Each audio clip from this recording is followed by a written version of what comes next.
always threw away the fresh eggs for no reason, but the next morning, I would still bring him new ones. Until one day, I accidentally saw what he was doing. Are those my eggs? Well, Julie, I mean, look at your backyard. It's a complete mess.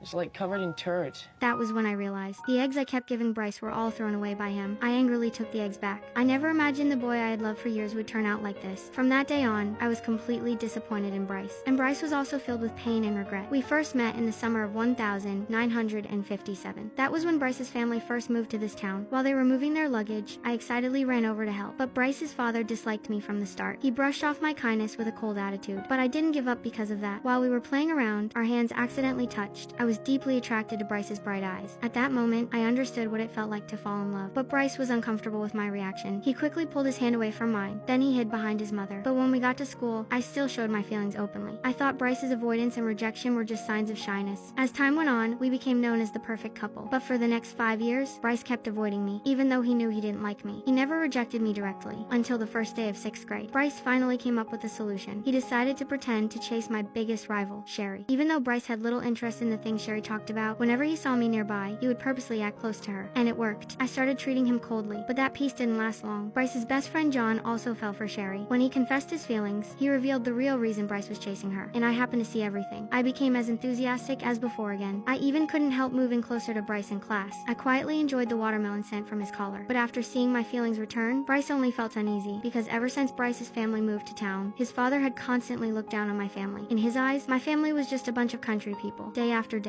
Bryce slowly developed the same prejudice against my family, but I knew nothing about it. My happiest moments were creating things with my father in the yard. But one day, my father suddenly asked me, why did I like Bryce? I avoided the question. I didn't know how to answer. My father told me, to understand someone, I had to see the whole picture. The whole was always more important than one small part. A meadow by itself is just grass, flowers, but you put them all together and it can be magic. But I still didn't know what kind of person Bryce was, until one unexpected day. I climbed the sycamore tree to get back a kite that had flown away. The higher I climbed, the wider my view became. The town in front of me looked gentle and beautiful under the sunset. The ordinary fields I saw every day suddenly looked amazing. After that, I often climbed the sycamore tree while waiting for the school bus, and I loudly announced where the bus was. But John always laughed at me. He thought what I did was crazy, and Bryce avoided me even more. Whenever I invited Bryce somewhere, he always made up terrible excuses. Even when I excitedly described the beautiful view from the top of the tree, Bryce wasn't moved. Instead, he mocked me. Well, if by beautiful you mean unbelievably ugly, then yes, I would agree.